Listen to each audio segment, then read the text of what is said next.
Hello, and today we are going to do data analysis, basically to assess multicollinearity in our data sets.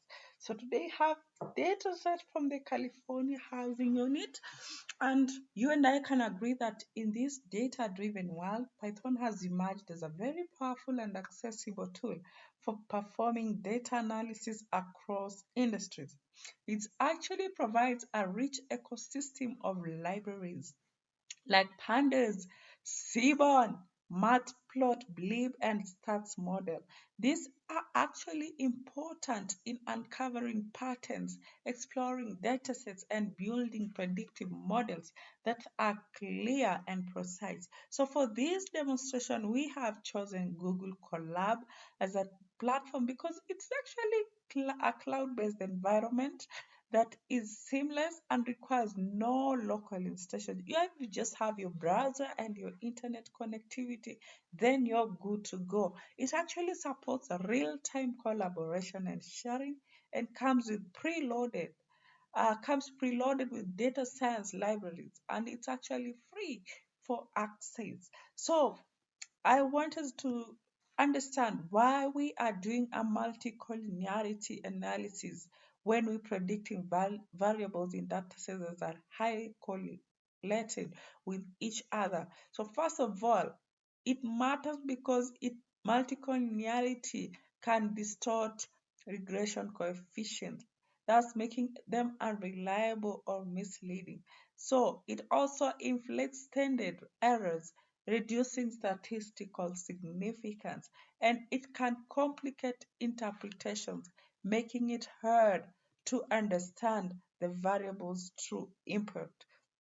So today we are going to look into uh, the first step, which is importing the necessary data files. And the first step, as you can see, is making sure why we import data is for data manipulation, for numerical operation, and for regression analysis.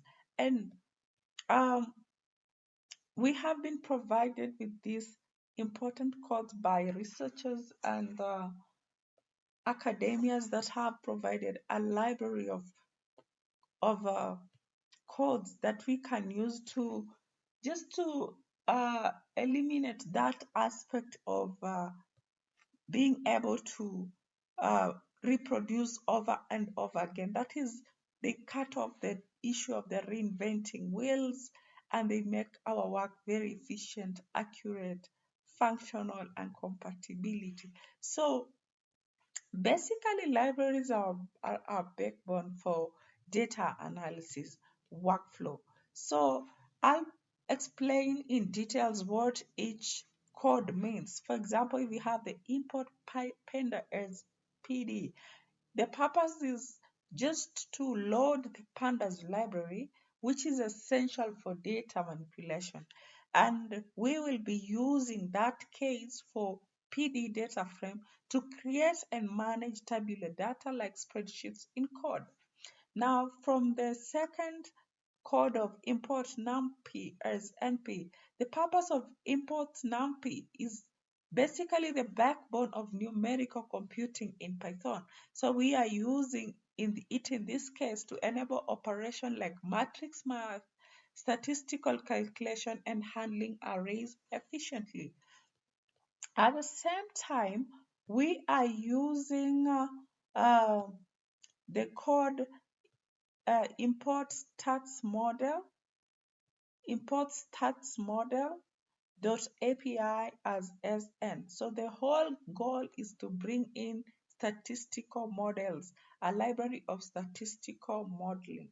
In that case, we are using in this case so that because we'll use this for running regression, hypothesis testing, and diagnostics, especially when you want detailed statistical output. Then we are using this code from Skyline dataset import fetch California housing. The whole goal is to load a sample of datasets from scikit-learn, a machine learning library. So in this case, the California housing dataset is often used for regression tasks in predicting house prices based on features like income and location. And the last coding from statsmodels, stats.outliers influence import variance. Yeah, so the whole goal is to import a function to calculate the VIF, the variance inflation factor. So in this case, the variance inflation factor helps determine the multicollinearity in regression models when the predictor variables are too closely related and in the end can distort results. So let's run our code. Let's run our code and see what happens.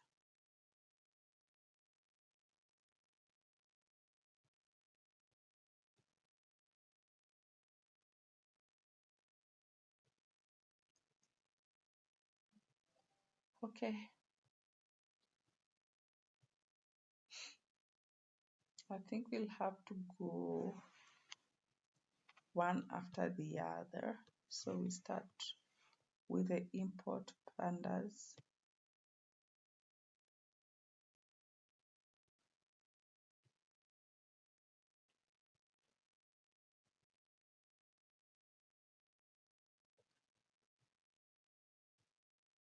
So let's do a new notebook slide. Then our first step will be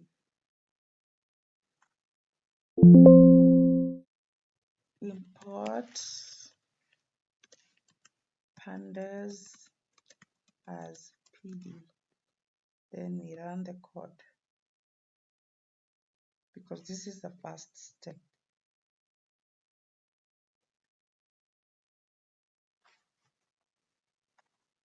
There we go, it's loading.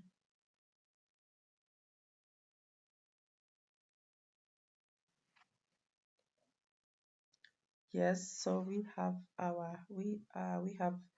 actually imported our necessary data slides. So the second step is to load the California housing datasets. So we will go with the coding California. It's actually California. Yeah, so it's California data. So fetch California housing. Then we have, yes, that one.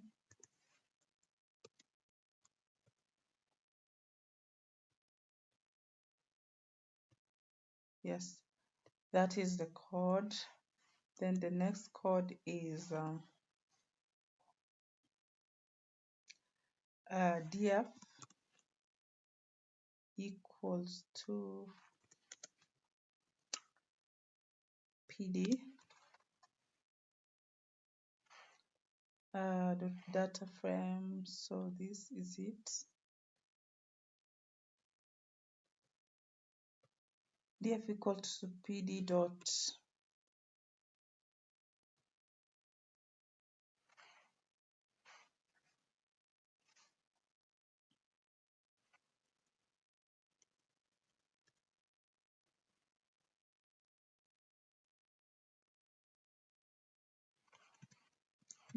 data.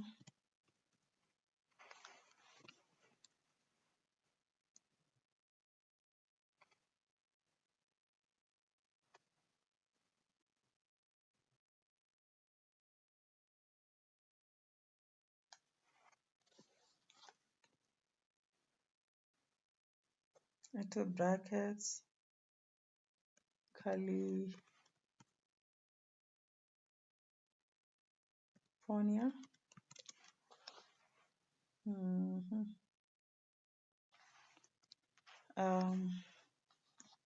Underscore data dot data, comma, columns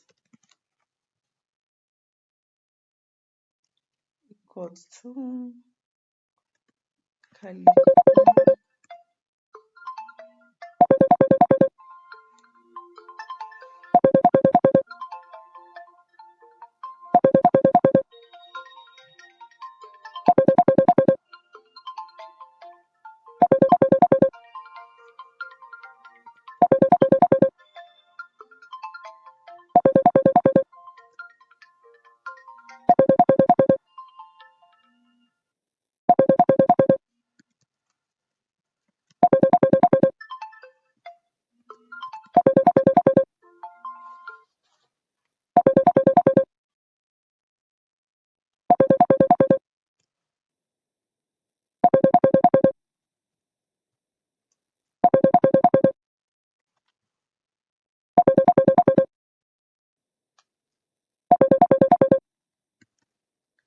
Yeah.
Then we have our code ready.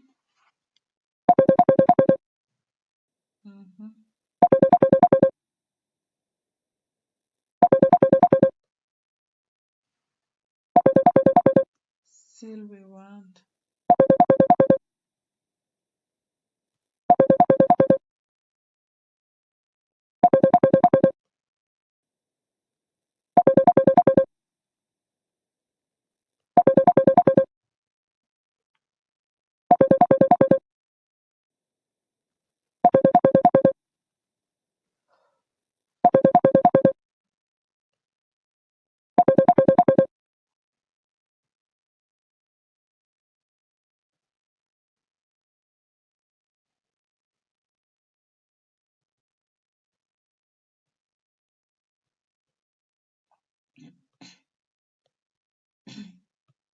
sorry about that. Let's redo the code.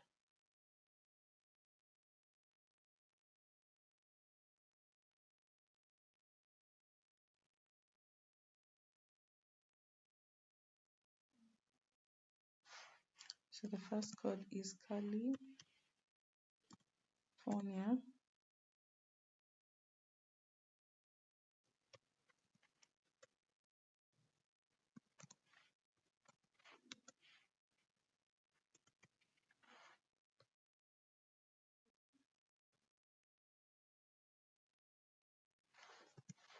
Yes. Then df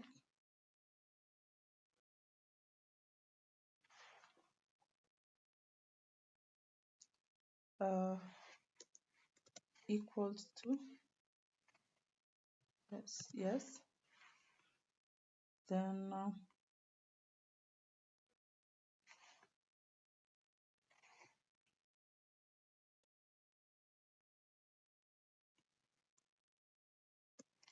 we have we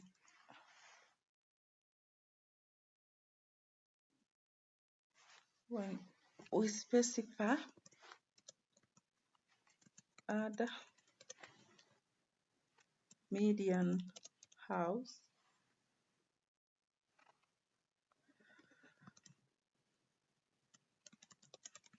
value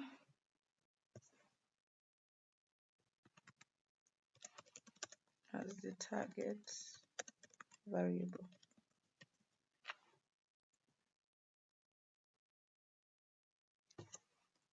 Then what you need to do is to display the first few rows to get an overview of the data structure and variable. So what we do is print.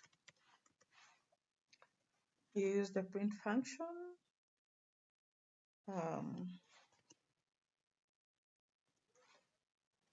So into bracket initial data preview. Then we now we print the df head. So we run the code.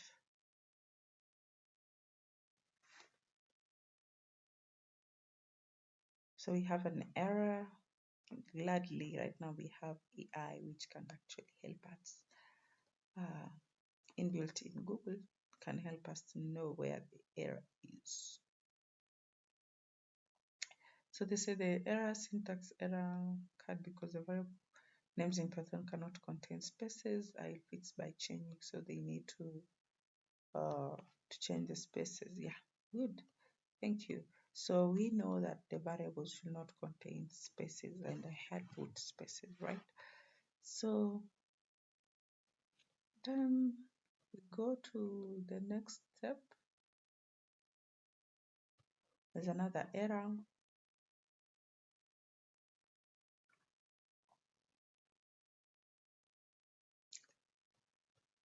And now the data is loaded. We can proceed with analyzing it. A common step, okay.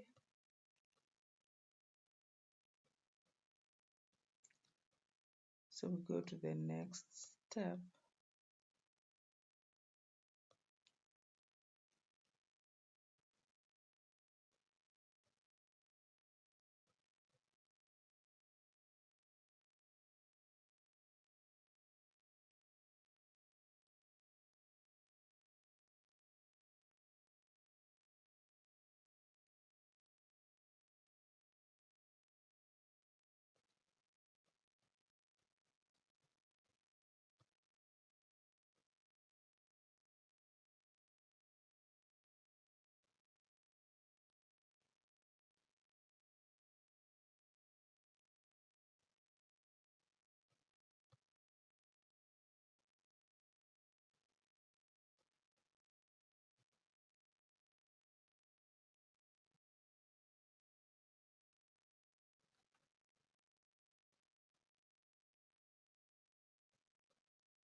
So the next step is to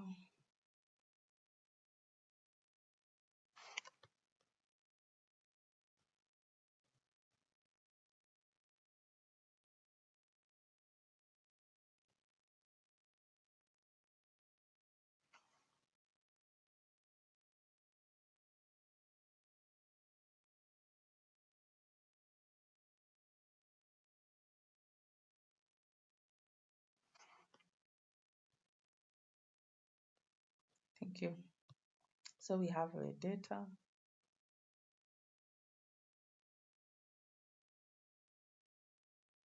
Yeah, now we have fetched our data. Now let's run into the explanation.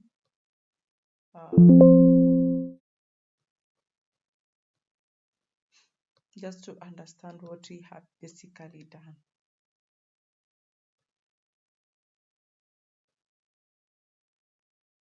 So we get to our second step, which was loading the data set. And in this step, we were to load the California housing dataset using the code that we provided. So the code fetch California housing, which was basically,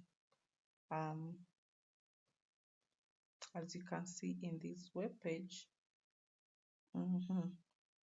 So the first code, fetch California housing, it comes from the sklearn dataset and loads the California housing dataset, which contains data collected from the 1990 US census, and it includes features like the average income, the house age, the number of rooms, and population per block. So the result is actually a bunch object, which is like a container with data, target, feature names, and so on. So these assign the loaded data sets to the variables like California data so you can access its components later. So let's look at df into the, the, the quoted brackets medhouse val California data target. So this called df medhouse val is actually adds a new column to the data frame called the medhouse val, which stands for median house value. So this is the target variable, the value you might want to predict in a regression model.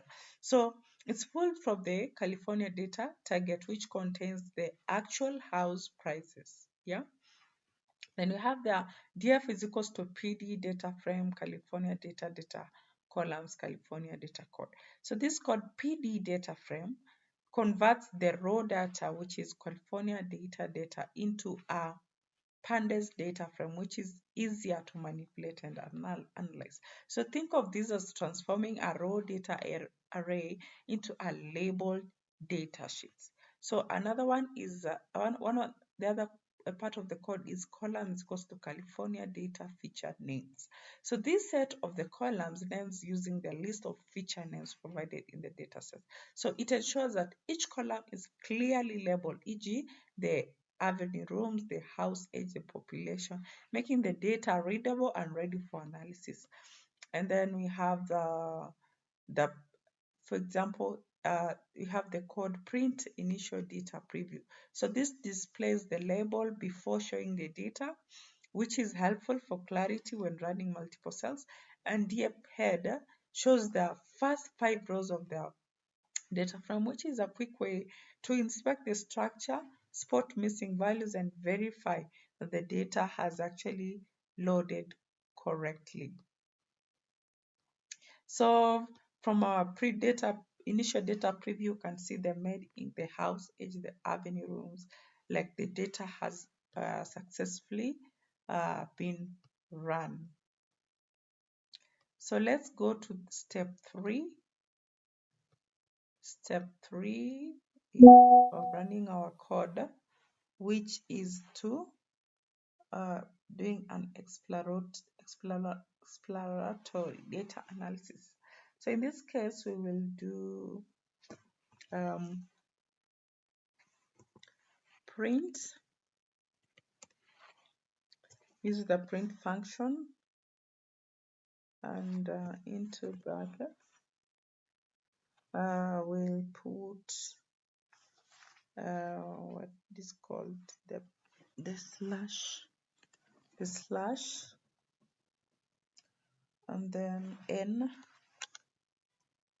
then data,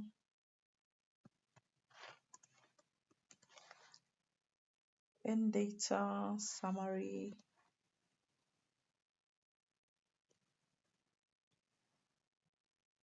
statistic. Okay, so there's a space.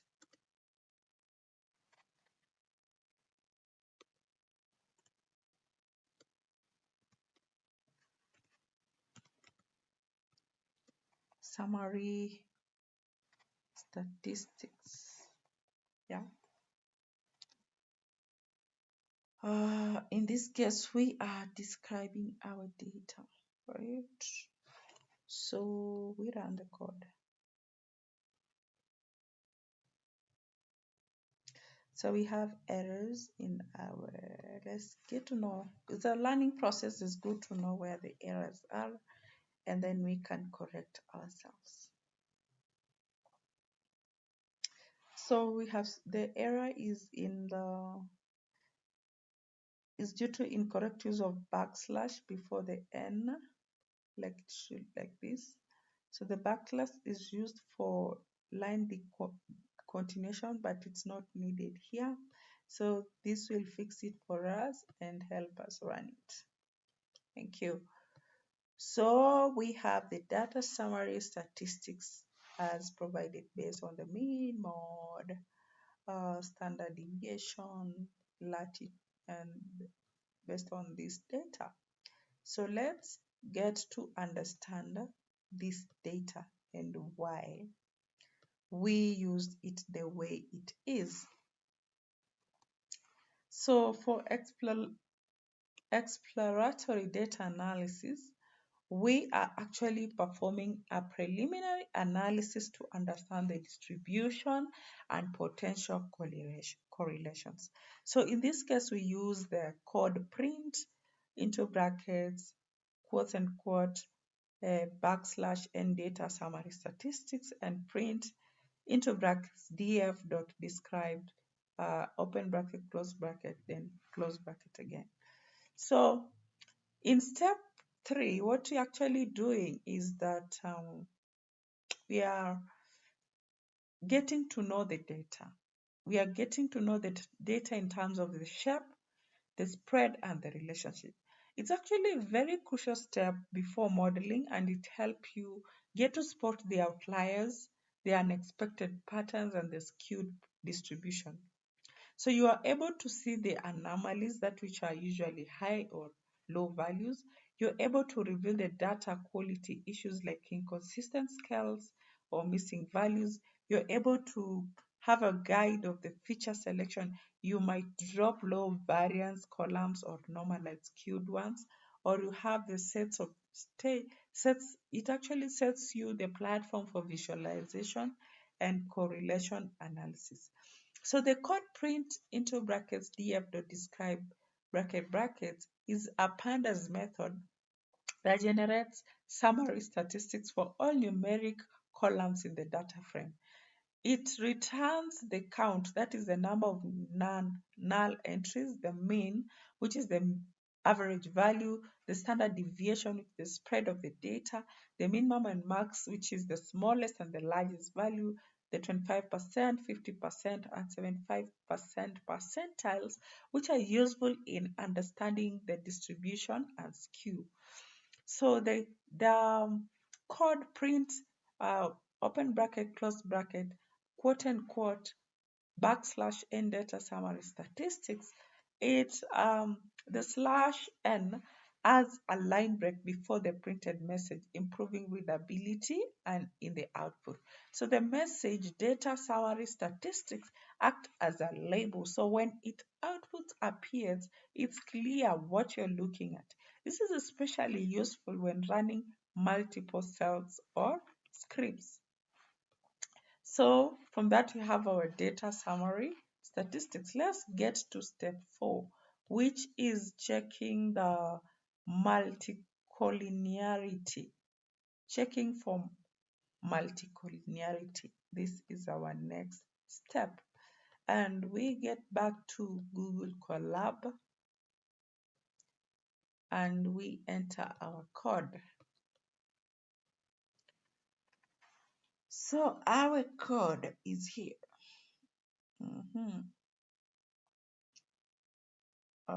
In this case, we are checking for multicollinearity. So we have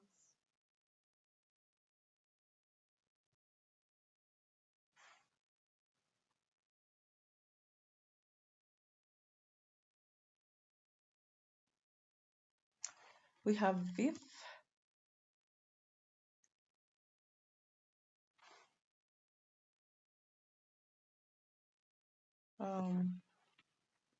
underscore df, which is equals to, so you have that. Is it the same? So we have div, which is equals to pd data frame. Then you have VIF, which is underscore df feature. No, now in this case we have variables.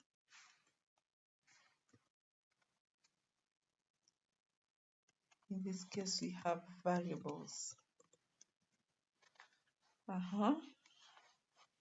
Then we have viv df viv like that. And then we have the return. Instead of print, we are doing a return.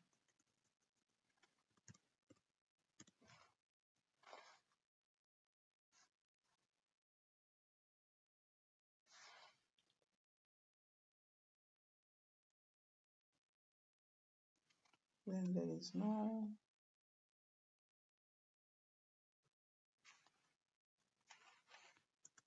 okay.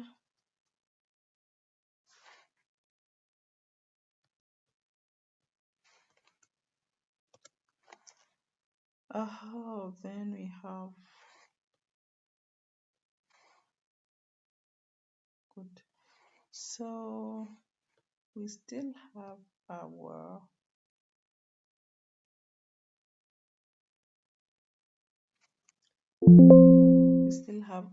viv underscore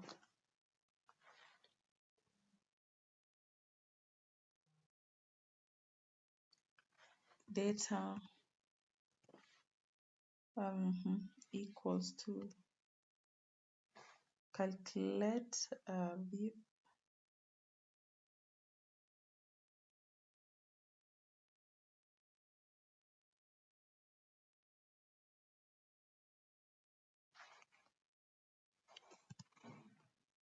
calculate viv df dot drop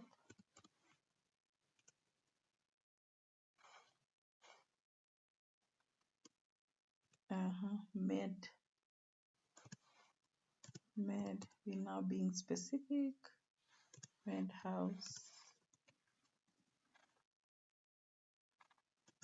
val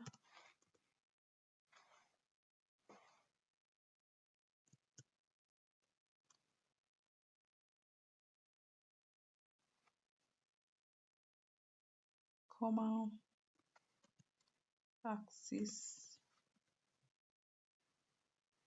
equals 1,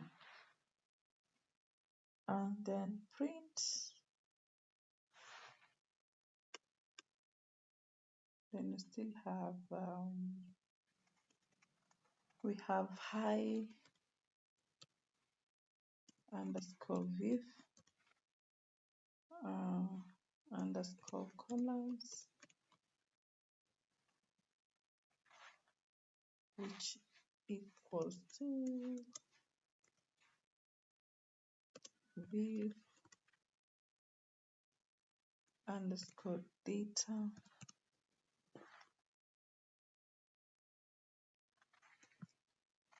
okay.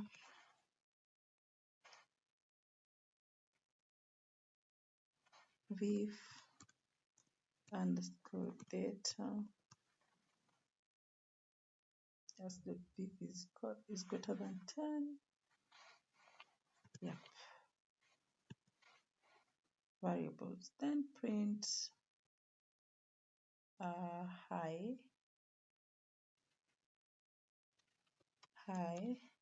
underscore viv data. High viv columns. Actually, it's columns.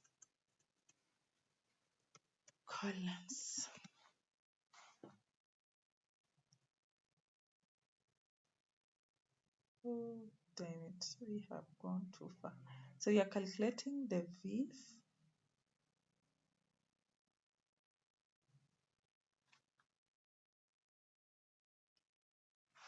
I think we've gone too far. We were to stop at here.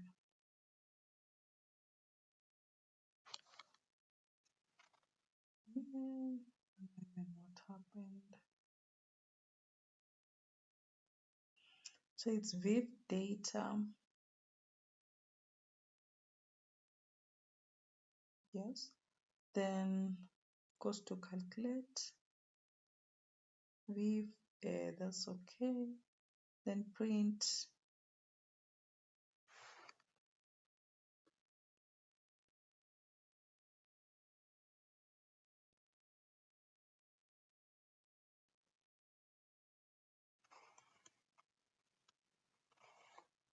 then print um,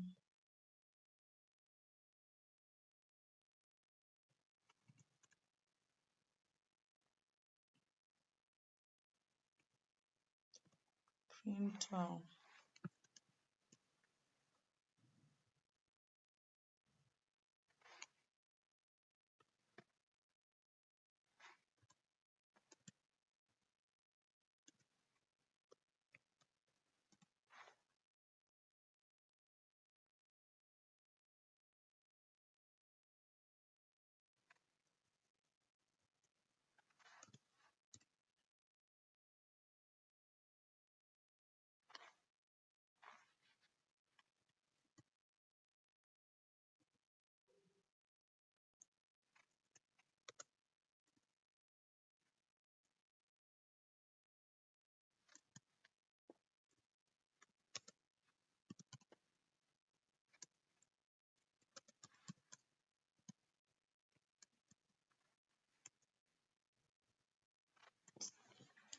for each feature. So we're printing a v for each feature.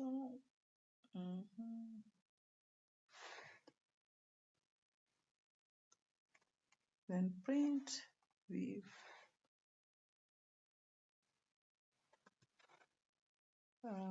print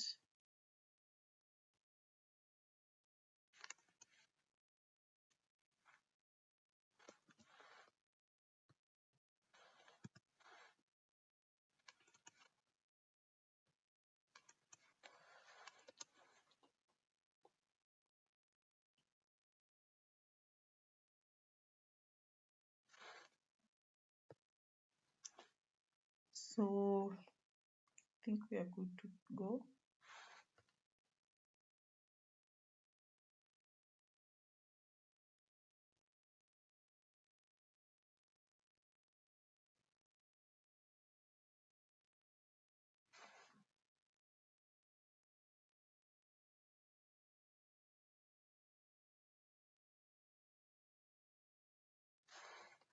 We're good to go. So we run the code.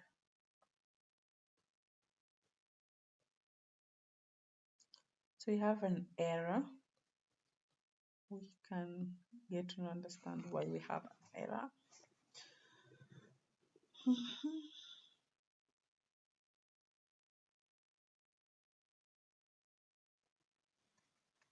So it looks like there are a couple of errors, yeah. So we actually, first the string made as well is missing a closing quote. Now we need to have a closing quote for that.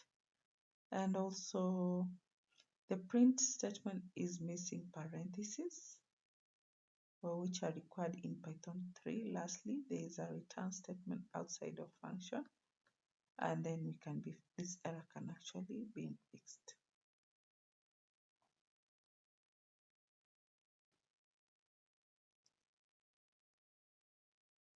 So we're good to go. The parentheses has been fixed. Yeah.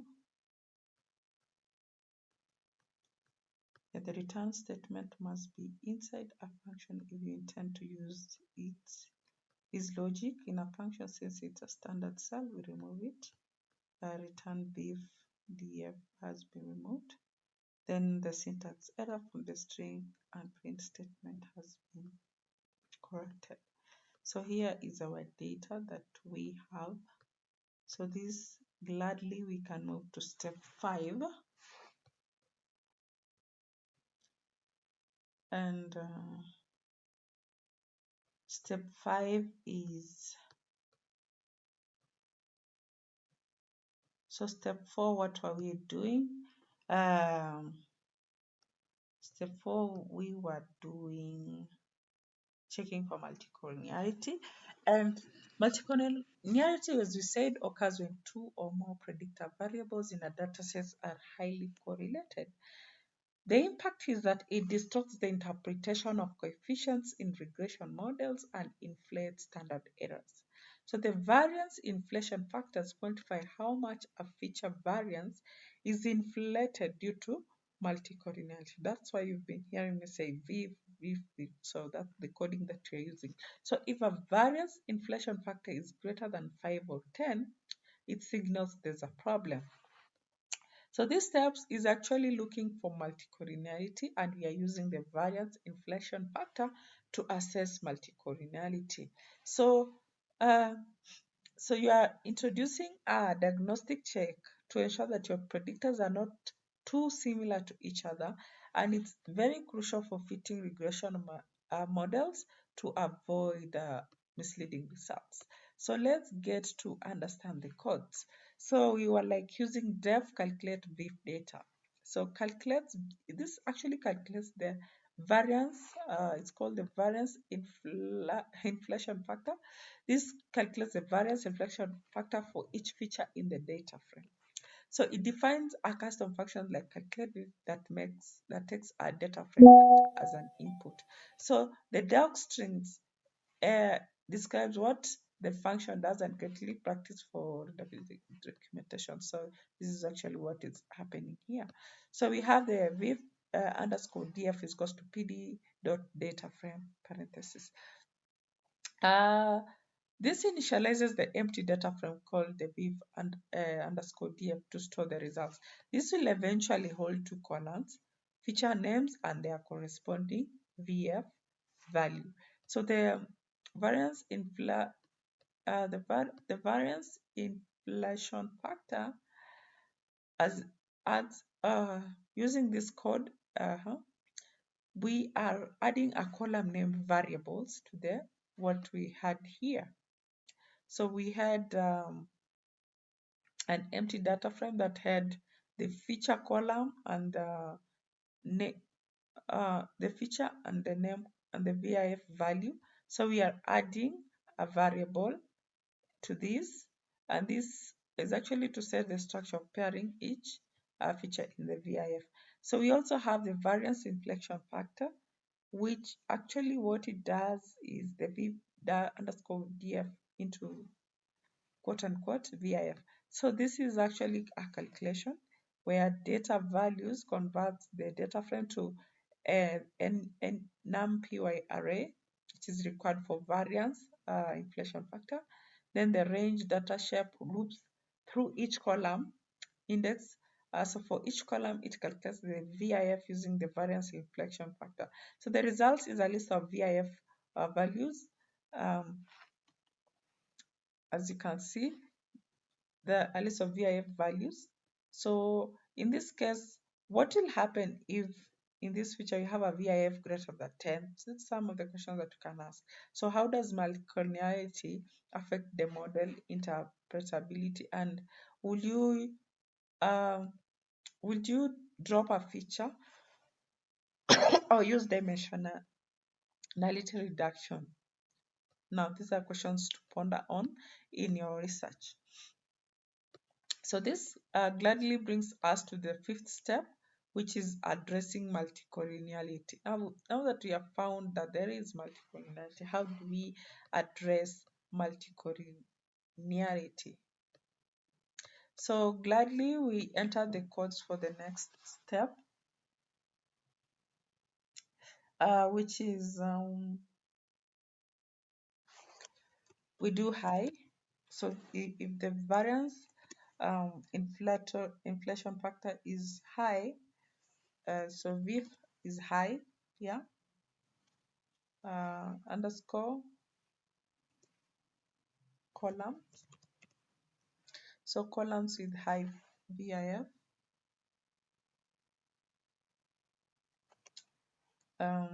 equals to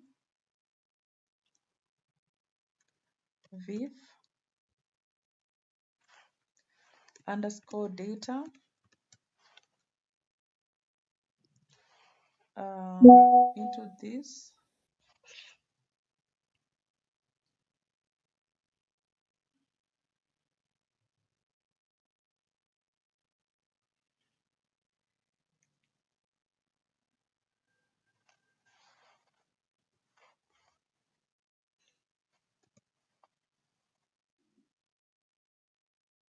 So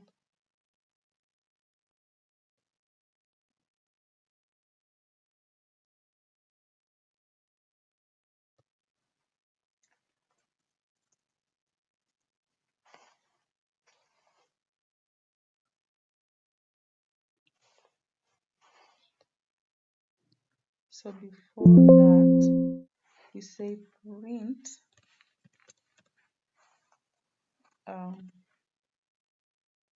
yep,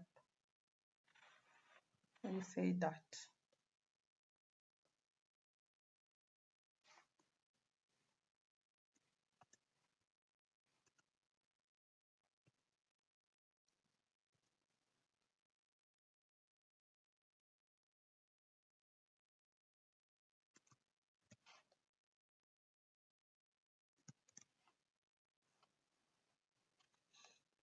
I think that's what we need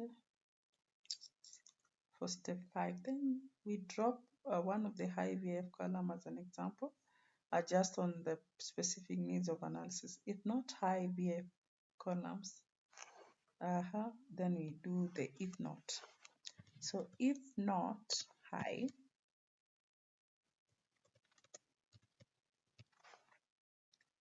what high VF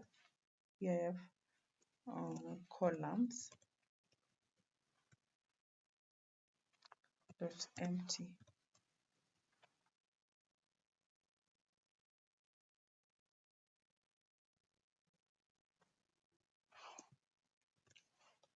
So what do? We say df underscore reduced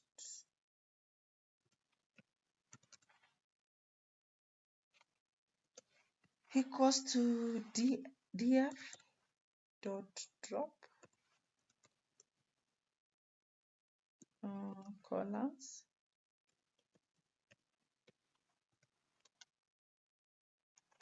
equals to high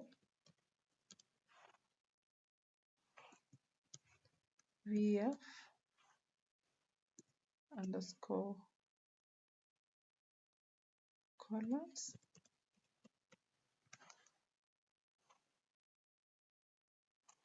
dot ilog 0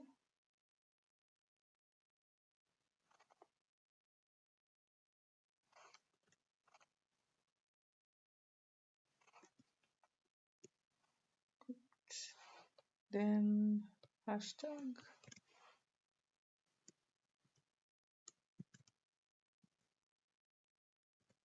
dropping med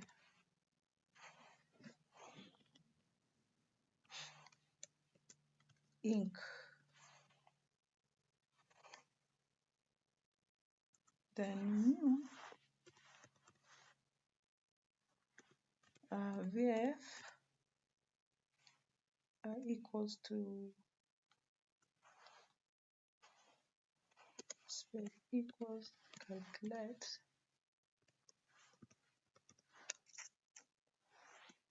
underscore not underscore VIF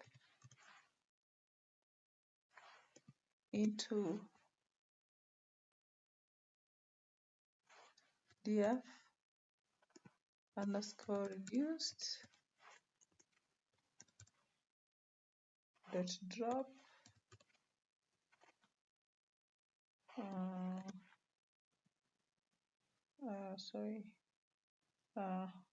quote unquote, not, it's a single quote,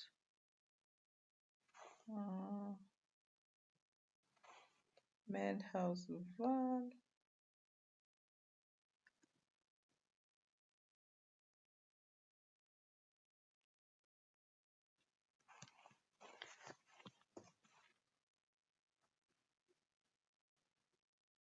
med house val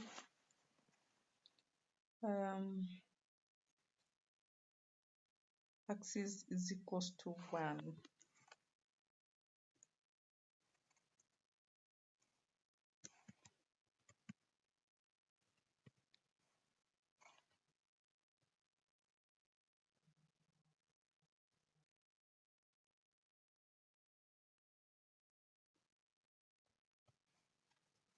Then what else? What else? What else?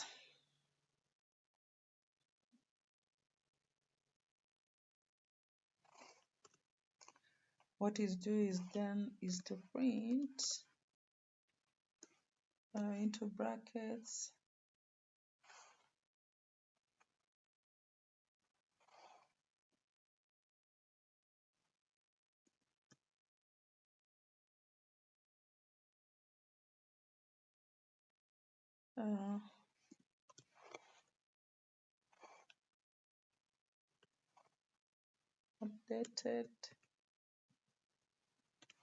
updated VIF after dropping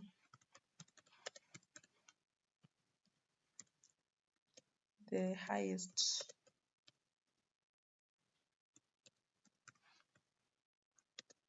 VIF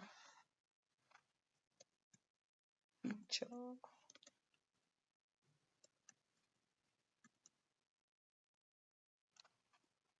Okay,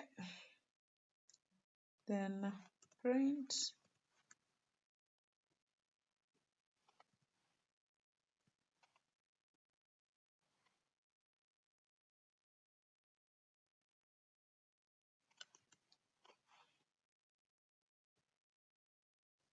so print that. I think that's that. We run the code. Okay, so we have errors. So there was an error in closing this. That's closing the parenthesis. That's not an issue. We can resolve that. Then move on to step 6, which will be model building and evaluation. So basically what we have done in this step is easy.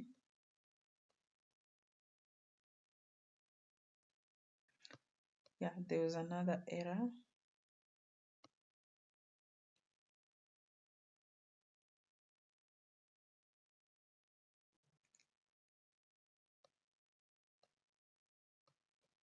So we accept and run the error. Then we get columns with high VIF greater than 10. They're well listed here. So basically, once we have that, we need to understand why we have just done what we have been doing. Man. So I didn't get you to what you are doing here. So we ran our code.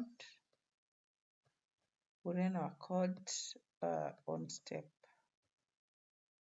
5. And what you are doing is to basically, let's go through it and understand what you are doing. Because I thought the screen wasn't showing. Yeah, get to understand, don't worry. So in step 5, what we're actually doing is addressing multicollinearity.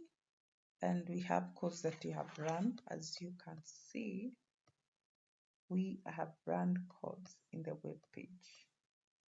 So we'll start with the first code that you see.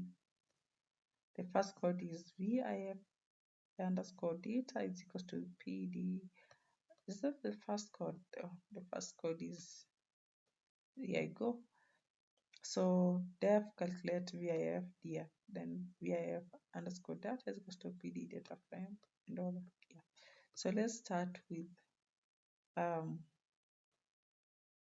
the first code, VIF high VIF columns underscore high underscore VIF underscore columns equals to VIF underscore data into brackets VIF underscore data into brackets quote unquote VIF, close the brackets, greater than 10, close the bracket, open the brackets, and quote unquote variables, close the bracket. So this line filters the VIF data underscore data frame to isolate features with the variable inflation factor. So we say that the variable inflation factor is used to quantify how much feature variance is inflated due to multicollinearity. So if a variable inflation factor is greater than 5 or 10, this signals that there is a problem. So in this case, we are getting to know which of the variables are greater than 10. So the result is a list of feature names that may need to be dropped or transformed. It is stored in the variable that is high underscore VIF underscore colors for easy reference. Then print into brackets backslash n columns with high VIF greater than 10 is help us to visually separate output sections when running multiple cells.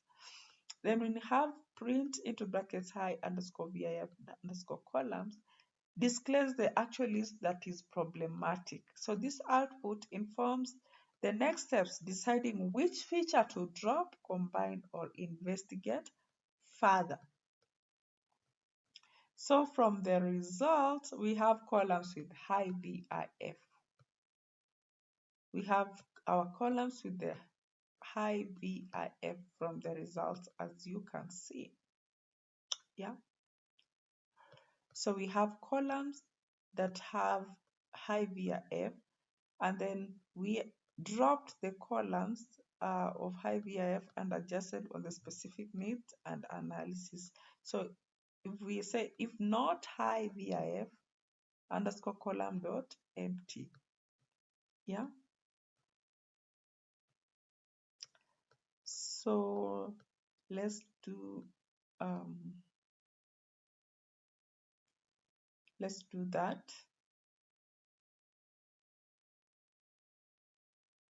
Yes, we did the if not high VIF columns dot empty, and then we got what we got. Okay. So this were our results. So let's get to the final step. This has actually taken longer than I imagined, but I'm glad we are learning. So the next code is to model the building, and for model building and evaluation. And in here, this case, we'll do x equals to sm dot add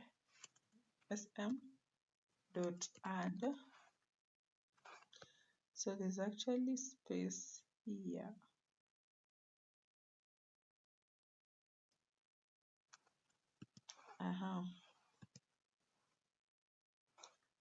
And then you do y df is equals to df underscore reduced med house val hashtag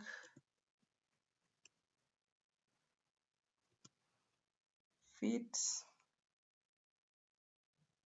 Okay, sorry. And then we do a model sem oles yx, then print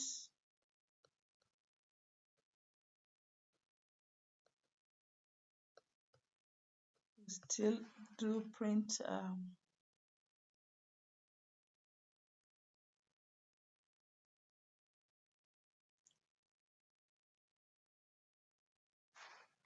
yep. So we do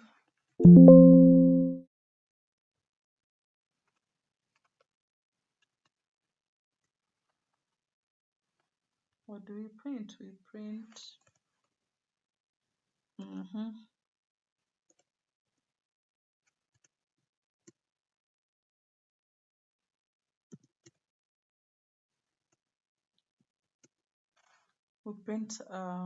we are dealing with regression, so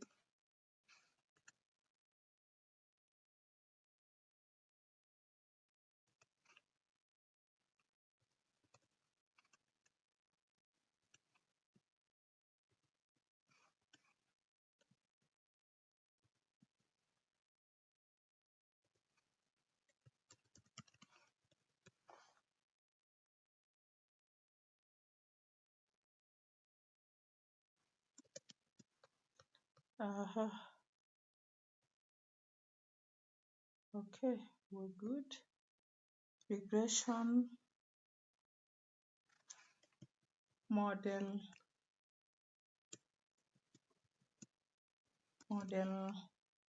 summary.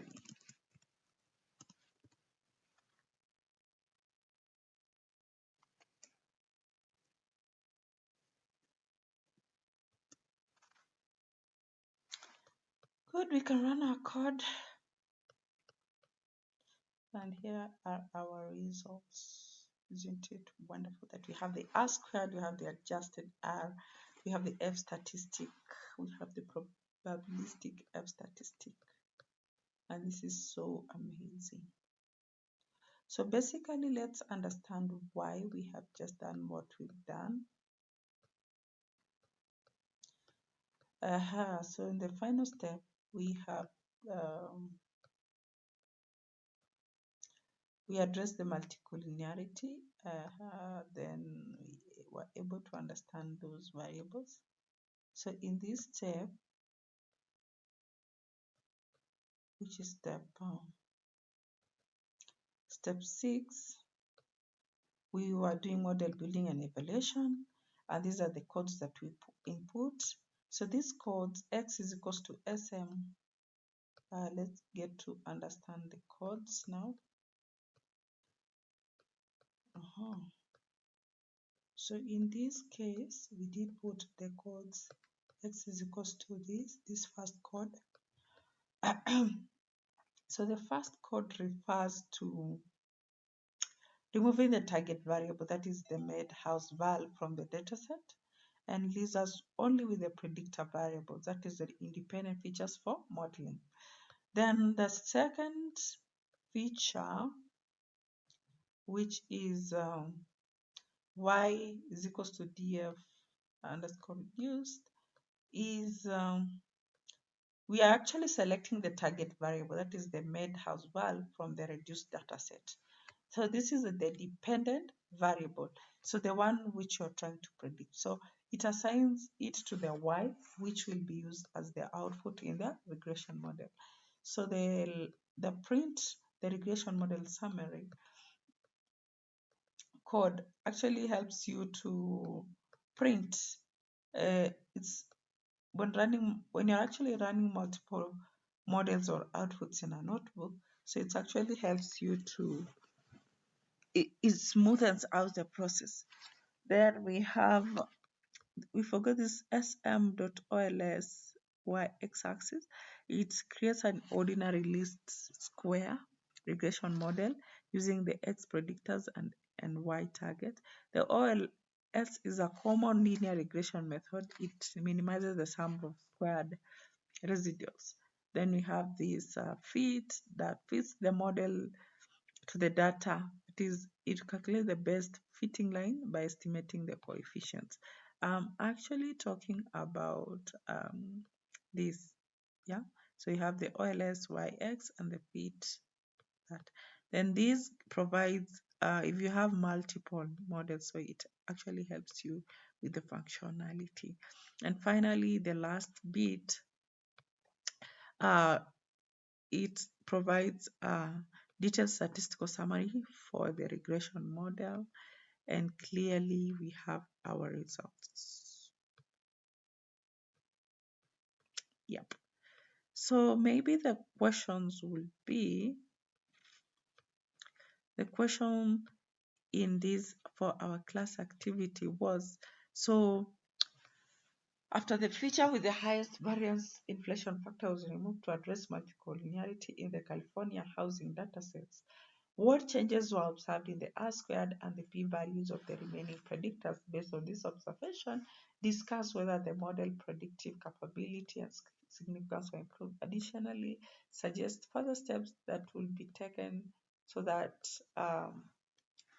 it can be achieved.